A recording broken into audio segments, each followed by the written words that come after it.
Alors, le rôle des condensateurs, où est-ce qu'il est? Le schéma, il est là. Ce sont des condensateurs de couplage. J'ai très bien expliqué en cours ce que vous devez retenir pour faire les différents exercices. C'est que ces condensateurs, ils sont là pour éliminer les perturbations du circuit de polarisation. Quand on est en continu, on les assimile comme étant des circuits ouverts. Du coup, on enlève tout ça, on étudie la polarisation du transistor. Et quand on est en alternative, en mode dynamique, parce que là j'ai une source dynamique, eh ben je les remplace par des courts-circuits. Et je mets ça à la masse. C'est tout ce que vous devez savoir pour le moment. Ok, si c'est Emma, ajoutez un commentaire. Bonjour madame, s'il vous plaît, si vous pouvez m'expliquer comment vous avez fait les équations de la grande maille. Je viens de le faire, c'est le même exercice. Alors, bonsoir madame, mais je n'ai pas compris comment la température se traduit au coefficient bêta et alpha. On a dit que le transistor, c'est un composant à base de semi-conducteurs. Les semi-conducteurs, un semi-conducteur, c'est un matériau qui entre l'isolant et le conducteur. Et c'est-à-dire la genèse, la découverte des semi-conducteurs a été faite au début. On avait remarqué que quand la température augmentait, ça a changé les caractéristiques de ce matériau, de certains matériaux qui deviennent plus conducteurs. Du coup, on les a dopés pour augmenter cette faculté de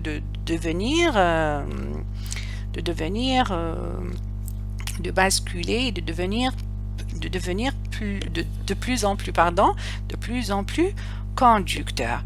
Alors, la température agit sur les caractéristiques, sur les propriétés du semi-conducteur.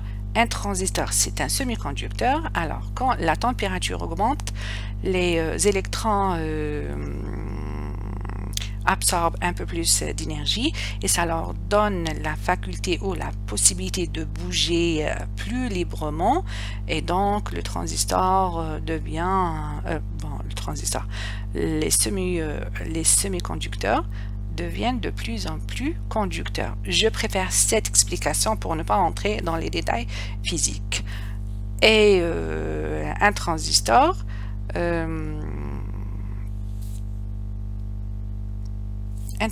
le fait de le commander par un petit courant bêta qui va générer un courant, va laisser passer un courant ici qui est avec la relation ici est égal à bêta IB. S'il devient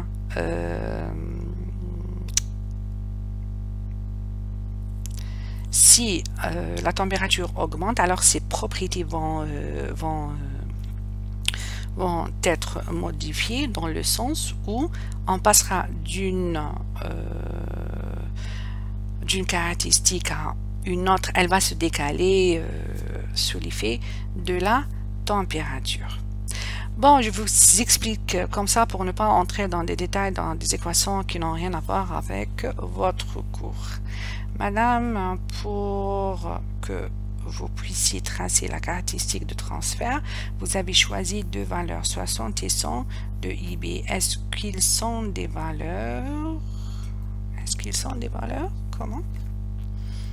Des valeurs aléatoires ou bien déterminées? On parle de la vidéo 9. On va voir.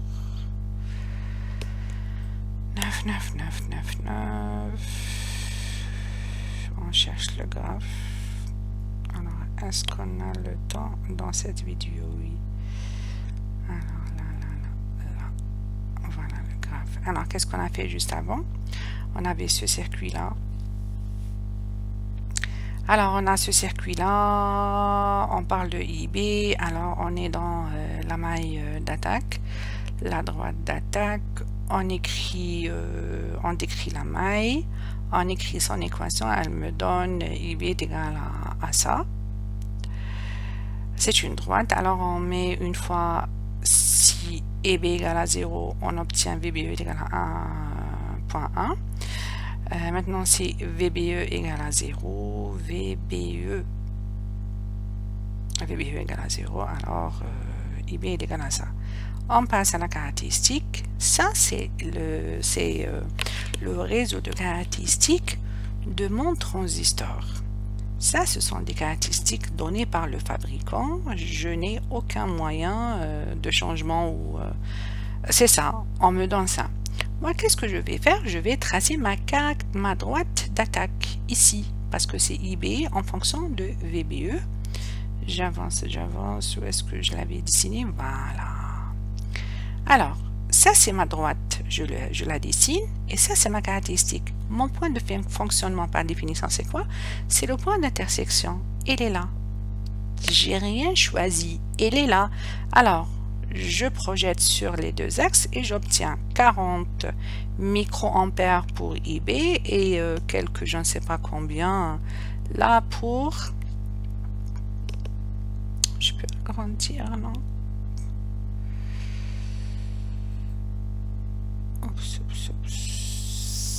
C'est quelque part par ici. J'ai rien choisi. Alors, pour simplifier, il faut prendre... là, c'est 40 exact. Là, c'est à peu près... c'est un papier millimétré. Je dois compter pour avoir la valeur. Alors, je réponds pour choisir. Le terme choisir, j'ai pas choisi. C'est le fait de tracer la courbe. Je vois où est le point d'intersection. Cette courbe, cette droite-là est fonction des composants de la maille d'entrée. Si c'était d'autres valeurs pour la résistance pour VBE, non pas pour VBE, pour la tension, pour la maille d'entrée d'une manière générale, j'aurais pu dans un autre cas avoir la droite de charge qui va passer par là, par exemple, comme ça. Si la droite passait par là, alors mon point aurait été ici. Je ne choisis pas, je subis. C'est le résultat de l'intersection entre la droite et la caractéristique d'entrée. Voilà, très bien. Alors, dans le même exercice, je crois, et je l'espère, madame, normalement, on a deux types de transistors, NPN et PNP, et donc, signifie le type, ça, de N1711. Alors, on a vraiment, c'est vrai, monsieur, on a vraiment. C'est vrai, on a deux types de transistors, NPN et PNP, mais dans le NPN, c'est une famille.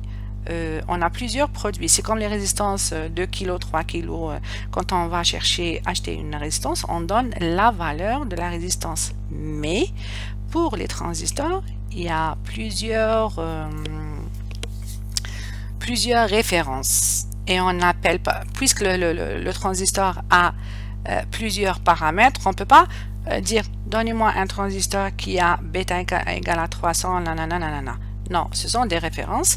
Un transistor, tapez par exemple transistor 2N1711 et vous allez avoir son réseau de caractéristiques parce que chaque transistor a son réseau de caractéristiques, son datasheet, c'est-à-dire la feuille qui contient toutes les informations techniques. Ça, c'est une appellation, c'est une référence d'un transistor.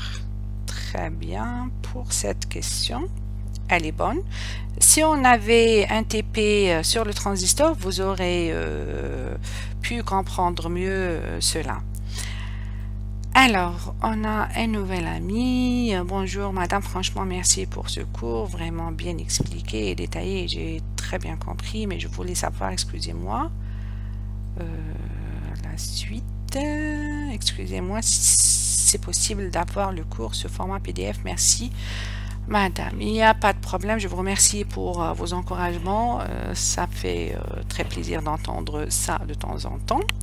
Alors, pour les cours, il n'y a pas de problème, le savoir est là pour être partagé, pour que les bénéfices soient,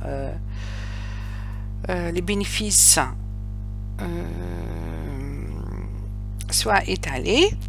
Alors, là, je suis déjà, je parle et je réfléchis en même temps sur autre chose parce que